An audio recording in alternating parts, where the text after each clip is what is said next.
Versus KCR. ఈయనే CM, మాజీ, ఆయన ప్రస్తుత సీఎం. ఈ సీఎం, మాజీ సీఎం ఇద్దరు మాటల యుద్ధం ఎంత భయంకరంగా ఉందంటే చాలా భయంకరంగా ఉంది. ఆ మాటల యుద్ధం రాసినటువంటి వార్త ఇది. తెలంగాణలో తిట్ల దండకం మళ్ళీ మొదలైందా అంటే అవుననే అంటున్నారు రాజకీయ విశ్లేషకులు.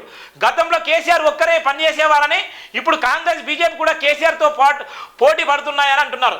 చూస్తుంటే తెలంగాణలో తిట్ల దండకం పోటీ నడుస్తున్నట్టు కనిపిస్తుంది. ఆందోళన వ్యక్తం చేస్తున్నారు. అవతల పార్టీ ఒక మాట అంటే యువతల పార్టీ తామేం తక్కువ అన్నట్లు 4 తిట్లు ఎక్కువ తిడుతుంది. దీంతో గతంలో ఉందాగా ఉన్న రాజకీయాలు ఇప్పుడు ఎటుపోతున్నాయన్న ఆందోళన వ్యక్తమవుతుంది. ఒకప్పుడు ప్రజామోదం పొందేలా విమర్శలు ఉండేవి.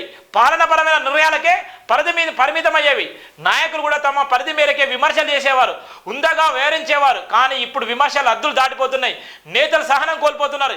ఏ సర్టిఫికెట్ సినిమా కన్నా దారుణంగా ఉంటున్నాయన్నటువంటి అభిప్రాయం. ఏ సర్టిఫికెట్ కన్నా సినిమా కన్నా దారుణంగా వీళ్ళ మాటలు ఉంటున్నాయి అన్నటువంటి ప్రధానంగా కూడా రాసిన సందర్భాలున్నాయి. విమర్శ వికృత రూపం దాల్స్తుందని ఆందోళన కనిపిస్తుంది. మొదలు పెట్టింది ఎవరు? తెలంగాణలో తిట్లపురం మొదలు పెట్టింది ఎవరని పరిశీలిస్తే తెలంగాణ ఉద్యమ సమయంలో ఉద్యమ నేతగా కేసీఆర్ నాటి ఆంధ్ర పాలకులపై కొంత మొరట భాష వాడేవారు. ఇదేంటని కొందరు ప్రశ్నిస్తే తెలంగాణ భాష ఇలాగే ఉంటుందని, తెలంగాణలో ఇలాంటి పదాలు కామనని సమర్థించుకునేవారు. తెలంగాణ ఉద్యమ సమయంలో ప్రజలు కూడా కేసీఆర్కు మద్దతుగా నిలిచారు. కానీ తెలంగాణ సాయంత్రం తర్వాత కేసీఆర్ ముఖ్యమంత్రి అయ్యారు.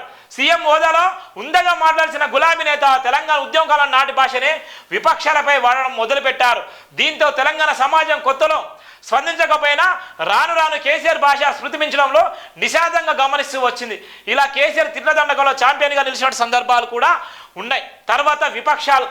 ఇక సీఎం పదవిలో ఉన్న కేసీఆర్ తిట్ల దండకంతో విపక్షాలపై విమర్శలు సంధిస్తుంటే ఆ భాషల నేతలు సున్నితంగా విమర్శలు చేస్తూ వచ్చారు. ఇలా మాట్లాడితే పార్టీలకు మైలేజ్ రాకపోవడంతో జాతీయ పార్టీలు బీజేపీ, కాంగ్రెస్ రాష్ట్రాలు కూడా కేసీఆర్కు మాటకు మాట సమాధానం ఇచ్చే నేతలు తెలంగాణలో పార్టీలకు అధ్యక్షులుగా ఉండాలని భావించాయి. ఈ క్రమంలో బీజేపీకి బండి సంజయ్ని, కాంగ్రెస్కు రేవంత్ రెడ్డిని అధ్యక్షుని చేశారు. ఈ ఇద్దరు నేతలు భాషలో తిట్ల దండకంలో కేసీఆర్ ఫాలో అయ్యారు. కేసీఆర్ ఒక్క మాట అంటే రివర్స్గా 2 మాటలు ఎక్కువ అనడం మొదలుపెట్టిన సందర్భాలు ఉన్నాయి. ఇక కేసీఆర్ తిట్ల దండకం ఇలా భాష విషయంలో ఉందగా వేయించాల ముఖ్యమంత్రి కేసీఆర్ నాడు ఇష్టానుసారం మాట్లాడారు. చేతగాని దద్దమ్మ, గాడిద కొడుకు, మగతనం, ఏం బీకడానికి దుర్మార్గులు, బుట్ట చోరుగాళ్ళు, చిల్లరగాళ్ళు, కిరికిరిగాళ్ళు, కిరాయిగాళ్ళు, మెడను 4 ముక్కలు చేస్తా, తలకాయ 6 వక్కలు చేస్తాం, నా కొడుక బేవకూఫ్, లంగ మాటలు, ఉక్కుల కొడుకులు, ఇజ్జత్ మానం ఉందా, 4 చీరేస్తాం, తలకాయ లేనాడు వంటి పదాలు ప్రెస్ మీట్లో పెట్టి మాట్లాడారు కేసీఆర్. కూడా తనేం తక్కువ కాదన్నట్టుగా చిల్లర నాయకులు, డబ్బర్ నాయకులు, బాపు నాయకులారా, లుచ్చా, లపుడ్, లోపర్ వంటి పదాలు కూడా వాడినటువంటి సందర్భాలు కూడా ఉన్నాయి. ఇప్పుడు రేవంత్ రెడ్డి ఏం చేస్తున్నాడో చూద్దాం. ఇక నాడు పీసీసీ చీఫ్గా, నేడు సీఎంగా రేవంత్ రెడ్డి కూడా తిట్ల దండకంలో ఎక్కడా తగ్గడం లేదు. ఆవేశపూరిత ప్రసంగాలతో తరచు చెప్పు తీసుకొని పండ్లు రాలగొట్టేలా సిగ్గు శరం చీము నెత్తులు ఉందా, సన్నాసి బొంద పెట్టాలి, తొక్కుతాం, కుక్కలు నక్కలు, దండుపాలెం బ్యాచి, farm star, drug star, liquor star, వెన్నుపోటు స్టార్, బందిపోటు స్టార్ వంటి పదాలు వాడుతున్నారు. నాడు సీఎంగా కేసీఆర్ భాషను తప్పుపట్టిన రేవంత్ రెడ్డి ఇప్పుడు తన సీఎం అయ్యాక కూడా అదే భాష వాడుతున్నారు. సీఎం హోదారు మర్చిపోయి మాట్లాడుతున్నారు. చిప్పకూడు తినిపిస్తామంటూ పదే విమర్శిస్తున్నారు.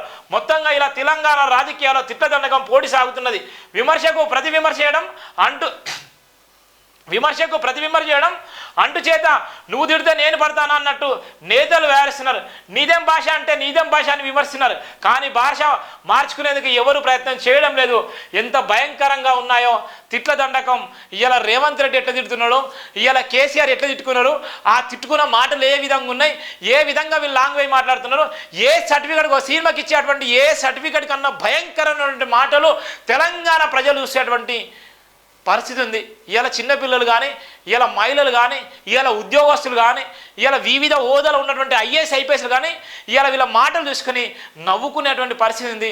ఇవాళ వాళ్ళు ఎంత భయంకరంగా ఒక సీఎం హోదాలో ఉన్నటువంటి వ్యక్తులు ఈ విధంగా మాట్లాడితే సామాన్యుల పైన ఇంకా అధికారులు ఏ విధంగా మాట్లాడతారు, ఇంకా మంత్రులు ఏ విధంగా మాట్లాడతారు, వాళ్ళ కింద పనిచేసేటువంటి అధికారులు ఏ విధంగా వాళ్ళ మీద చలామణి అవుతారు.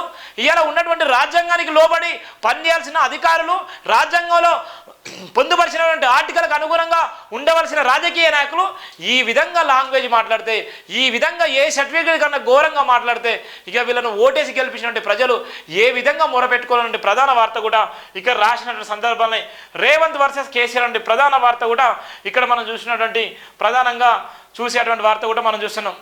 జర్నలిజం విలువలను కాపాడాల్సిన బాధ్యత జర్నలిస్టులదే అనేటువంటి ప్రధాన వార్త కూడా మనం చూస్తున్నాం. ఇది జై భీమ్ దినపత్రికలో ప్రధాన వార్త.